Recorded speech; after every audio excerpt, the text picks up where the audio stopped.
저는 불타는 숯에다가 찬물을 끼얹는 걸 굉장히 좋아합니다. 뭔가가 되게 잘 되고 있는데 그게 제가 생각하는 것보다 좀 더 잘 되는 것 같으면 좀 이렇게 깔아앉혀 버립니다. 되게 사람이 한 시점에서 견딜 수 있는 갑작스러운 부 또는 갑작스러운 명성, 여기 한계가 있고요. 이런 것들은 굉장히 천천히 자랍니다. 그렇기 때문에 너무 빨리 성장하는 것은 좋지 않다는 생각을 하고 있습니다. 물이 넘칠 것 같으면 여기 수도꼭지를 잠궈야 되는 거죠. 저는 그렇게 하는 걸 굉장히 좋아합니다.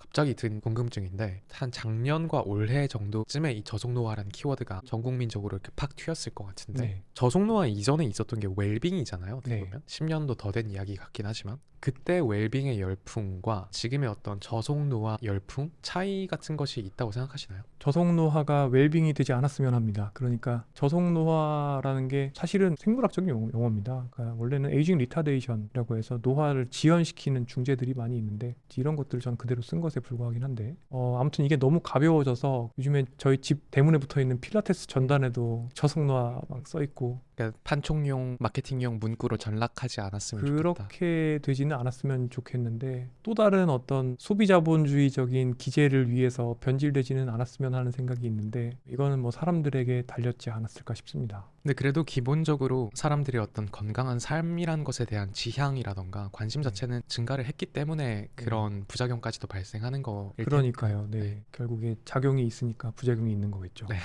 제가 웰빙이랑 비교를 했던 것도 그러니까 희원님은 저속노화란 단어가 없을 때 사람들한테 회자되지 않을 때부터 그냥 연구를 해오셨던 분인데 어느 순간 이것을 사람들이 막 말하는 풍경을 보았을 때 어떤 위화감이나 신기함 그런 감정이 드셨을 수도 있을 것 같거든요. 사실 고민을 좀 했었습니다. 노화 지연을 어떻게 번역하면 좋을까? 가속노화는 accelerated aging 이것도 있는 거거든요. 네. 생물학적인 용어로 있는 거고 가속노화의 반대는 감속노화. 저도 저속노화도 써보고 감속노화도 써보고 했는데 그냥 어느 순간 저속노화가 이렇게 됐더라고요. 그래서 뭐 일단은 저는 신기하다는 생각은 들고 이 신기함과 함께 왜 이렇게 됐을까 생각을 해보는데 뭐몇 가지가 있을 것 같습니다. 일단은 코로나 팬데믹 당시에 사람들의 삶이 끝까지 가속노화적인 방향으로 갔었지 않습니까? 그러니까 배달 음식 먹고 운동하지 않고 그때 정말 2020년 국민건강영유사 발표할 때 데이터들이 너무 안 좋았거든요. 그 이후로 이제 반등을 하기 시작했는데 이제 경기가 또 안 좋아지면서 뭔가 약간은 영국식으로 말하면 austerity, 내핍 생활,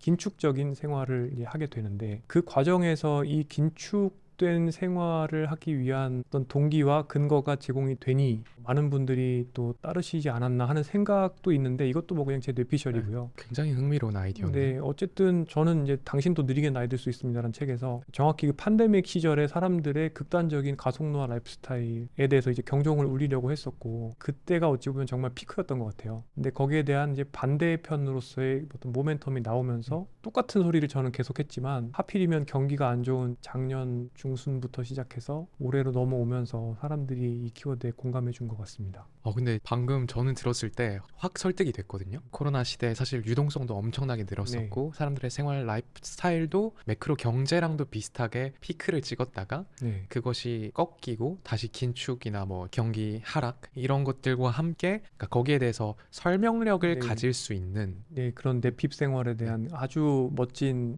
장명이 되는 거죠. 그렇죠. 네.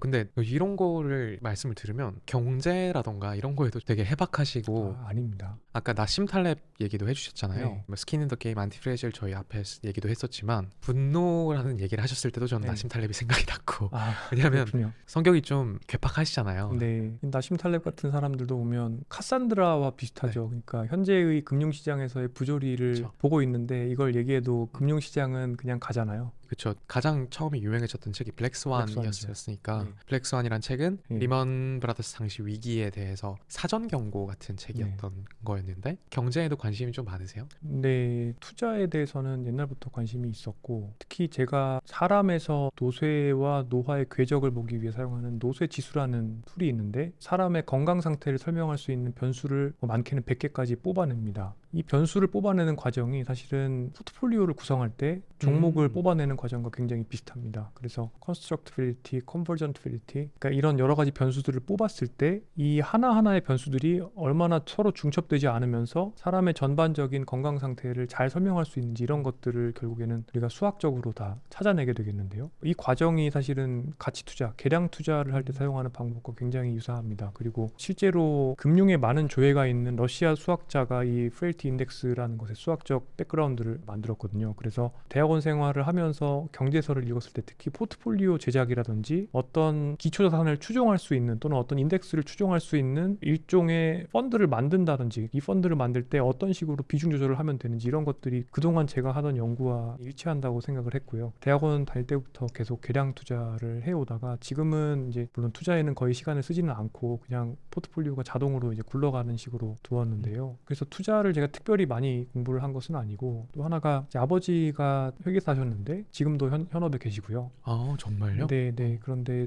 아무래도 아버지 직업의 특성상 집에 굴러다니는 책들이 경제 경영과 관련된 책들이 90년대부터 굉장히 많이 있었기 때문에 이런 것들이 매크로나 이런 것들 보는데 도움이 되지 않았나 싶습니다.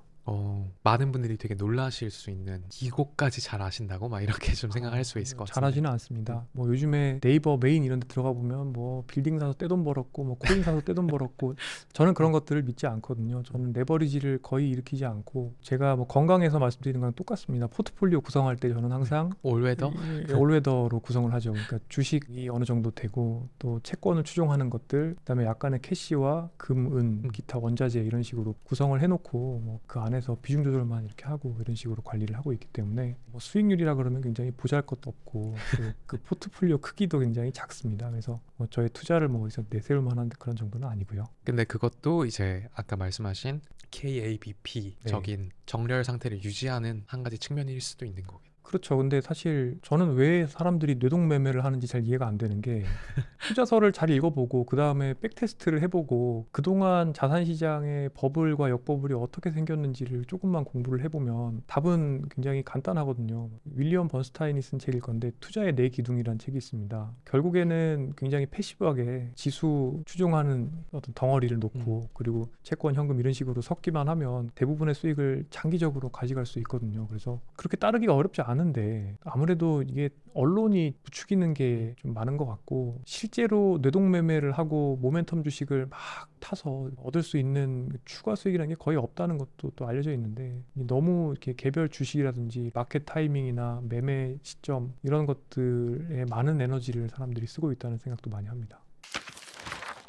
여기서 그러니까 불손한 질문 하나가 좀 떠오른 게 제가 생각했을 때는 동의하지 않으실 수도 있지만 저를 포함해서 많은 현대의 사람들은 아는 걸 실천하지 못하는 것은 당연한 것이야. 그러니까 아는 대로 실천하는 것이 어렵고 희귀한 것이지 인간은 안다고 행할 수 있는 존재가 아니야. 그렇게 좀 더 받아들이고 있는 느낌이 있거든요. 그러니까 자조라는 것이 희화의 도구가 될 수 있고 저속노화하지 못하는 자신을 자조하는 것도 밈이 되고 그런데 희원님은 진짜 편하게 말하면 이거 아는데 왜 안 하지? 답답함 있잖아요. 네. 그런 걸 느끼실 수도 있겠다는 생각이 들었는데 어떻게 보면 오히려 더 인간에 대한 근본적인 믿음이 더 높으신 게 아닐까 싶기도 한 거죠. 네, 맞습니다. 그러니까 저는 사실 사람 만나는 것도 되게 무서워하고 사람을 피하는 사람인데 그럼에도 불구하고 상당히 낙관주의자입니다. 오늘 여기 오기 전에도 앞서서 유튜브를 하나 찍었는데요. 대담이었고요. 거기서 제가 그런 얘기를 했거든요. 우리 사람들, 개개인들의 미래의 궤적이 합쳐진 게 결국에 국가의 미래의 궤적이다. 당연하지 않습니까? 그렇기 때문에 개개인이 미래의 궤적을 긍정적인 방향으로 만들어 가면 국가의 미래가 조금 더 나아질 수 있는 거다라고 제가 말씀드렸거든요. 그렇게 될 수 있다고 생각을 합니다. 그리고 대개 이런 것들은 선순환 효과들이 있어요. 예를 들어서 정말 책에 나오는 대로 뻔한 방식으로 투자를 해요. 그렇게 해서 자산이 그래도 벤치마크만큼 올라간다. 올라가는 데다가 빠질 때는 별로 안 빠지더라. 이런 것들을 좋은 경험을 해보시면 결국에는 그렇게 투자를 할 수밖에 없습니다. 근데 이제 많은 경우에 투자를 처음에는 굉장히 작은 돈을 가지고 시작해서 재미로 하시는 경우가 많고 그러다가 어떤 모멘텀 주식이 잘 가게 되면 또 많은 돈을 집어넣고 또 역버블이 생겨버리면은 또 많은 돈을 잃어버리고 이런 안 좋은 경험들을 하다 보면 장기적으로 투자 포트폴리오를 제대로 운영할 수 있는 내공을 쌓지 못한 상태에서 계속 잘못된 습관만 든 상태로 이제 남아 있는 게 되거든요. 호른도 마찬가지죠. 지금까지 제가 호른을 한 20년 정도 취미로 하고 있는데요.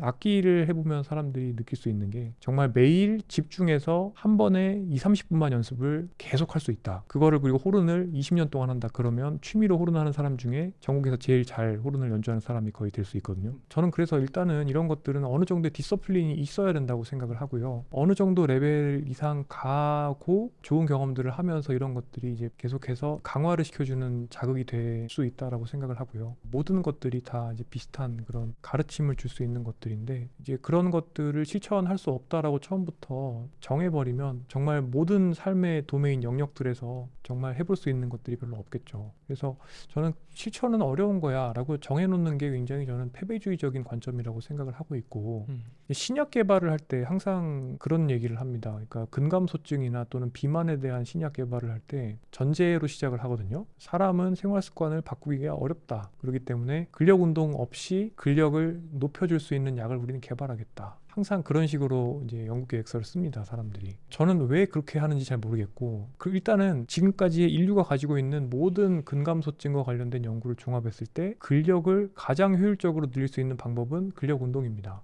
근력 운동을 하면 됩니다. 정부에서 근력 운동 센터를 만든다든지 뭔가를 해야 되지 않습니까? 근데 그것들은 쳐다보지도 않으면서 되지도 않는 근감소증 신약 개발하는 데는 정부에서 예산도 많이 지원해주죠. 별로 건강하지 않은 방식이라고 생각을 합니다. 그래서 많은 경우에 우리가 제가 로버트 세폴스키 행동책도 얘기를 하지만 결국에 호르몬의 노예고 또 현재의 상황의 노예이기 때문에 나의 어떤 생활습관 관련된 의사결정을 바꾸는 게 참 어려운 건 사실이에요. 그럼에도 불구하고 해야겠다는 의지를 가지고 할 수 있는 것들을 하지 않게 되면 사과나무 밑에서 입 벌리고 앉아서 떨어지기를 기다리는 것밖에 되지는 않습니다. 그렇기 때문에 굳이 실천은 불가능하고 어렵다 이렇게 정해놓을 필요는 없다고 생각합니다.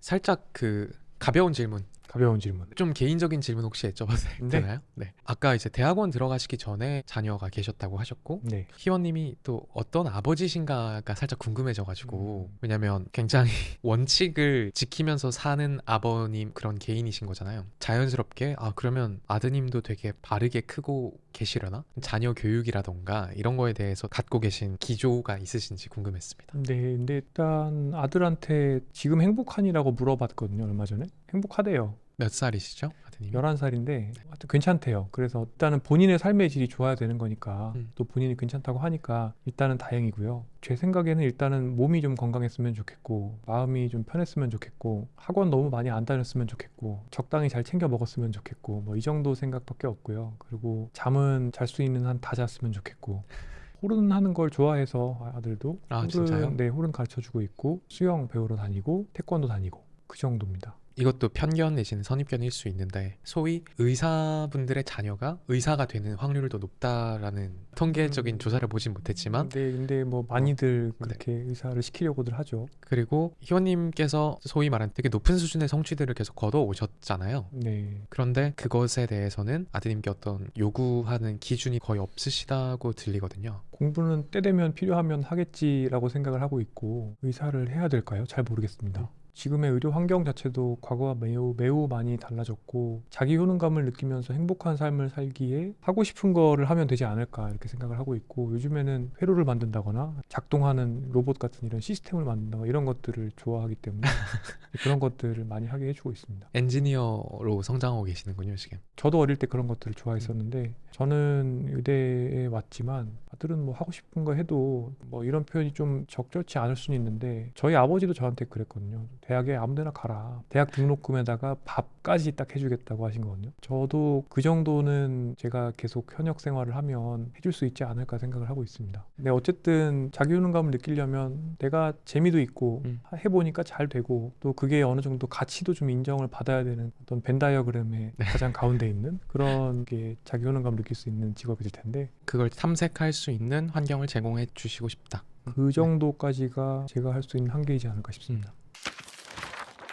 그러니까 건강한 삶을 사는 사람들의 합집합이 곧 건강한 사회라는 이야기를 해주셨었잖아요. 네. 제가 좀 거칠게 요약을 했지만 정확하십니다. 그러면 이 건강한 사회라는 것을 또 다르게 정의하는 휘원님이 생각하시는 건강한 사회의 가장 상징적인 양태라던가 풍경적으로 그려지시는 게 있는지. 공부해 보겠습니다. 있을 것 같은데, 그러니까 우리가 흔히 이제 건강 수명과 기대 수명의 갭이 짧고, 그러면서 사람들이 행복 지수가 높고 자살률도 낮고, 객관적인 건강 상태 당연히 좋아야 되지만 주관적인 건강 상태도 좋고요. 결과적으로는 예방 가능한 사망들 이런 것들이 적어야 될 테고요. 또 영아 사망률도 적고 모성 사망률도 적고 기대 수명도 길고 이런 것들이 이제 통계학적으로는 다 잡혀 있는데 한마디로 표현하면은 어떤 느낌인지는 그런 걸 나타낼 수 있는 단어는 아직 모르겠는데요. 결국에 양질의 삶을 요람에서부터 무덤까지 덜 고생하면서 격차 없이, 그러니까 내가 돈이 얼만큼 있건 어떤 지역에 살던 간에 즐길 수 있는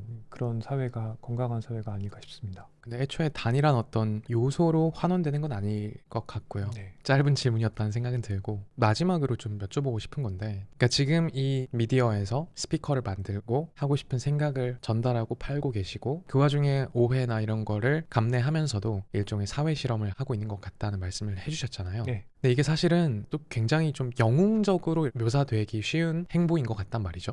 대의라는 것이 있고 그 안에서 자신을 불살라서 무언가를 추구하고자 하는, 제가 생각하기에는 그 사람들이 이런 것에 대해서 의심하기도 하고 그 개인도 너무 대의에 사로잡혀 있으면 굉장히 또 피로해지거나 지치기도 쉬운 것 네. 같은데, 희원님이 지치지 않으시길 바라는 입장에서 스스로를 지치지 않게 하기 위해서 어떤 노력을 하시는지. 저는 불타는 숯에다가 찬물을 끼얹는 걸 굉장히 좋아합니다. 실제로 그런다는 게 아니고요. 뭔가가 되게 잘 되고 있는데 그게 제가 생각하는 것보다 좀 더 잘 되는 것 같으면 그 잘 되는 거를 좀 이렇게 깔아앉혀 버립니다. 아마도 시끌시끌한 게 좀 심해지거나, 말하자면 뭐 유튜브 구독자나 이런 것들이 너무 빨리 늘어난다거나 제가 견딜 수 있는 것보다는 또 악플도 너무 많아진다거나 아마도 비슷한 행동을 할 것 같습니다. 일부러 조금 쉬는 걸 좋아하고요. 그리고 사실은 투자하면서도 약간 그런 성향이 있습니다. 그러니까 너무 잘 되게는 웬만해서 두지는 않습니다.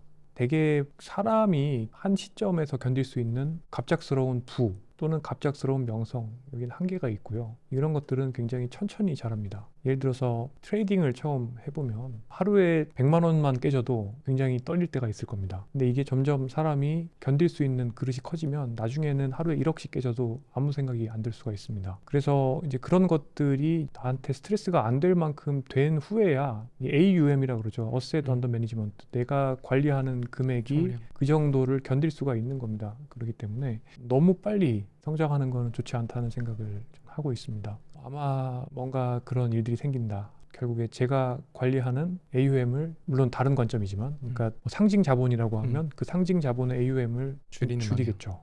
누군가한테는 용기가 필요한 일이라고 말할 수 있겠지만 희원님한테는 실리적이고 합리적인 행동일 수도 있는 거겠네요. 그게 왜 그러냐면 사람이 큰 문제가 생기는 거는 대개 그 본인의 그릇이 감당할 수 있는 것보다 더 큰 돈을 벌게 되거나 했을 때 발생을 하는 겁니다. 그래서 그런 파국적인 경험을 하는 것은 별로 좋지 않다고 생각을 하기 때문에 미리미리 찬물을 조금씩 끼얹어서, 또는 이제 물이 넘칠 것 같으면 결국에 수도꼭지를 잠궈야 되는 거죠. 저는 그렇게 하는 걸 굉장히 좋아합니다.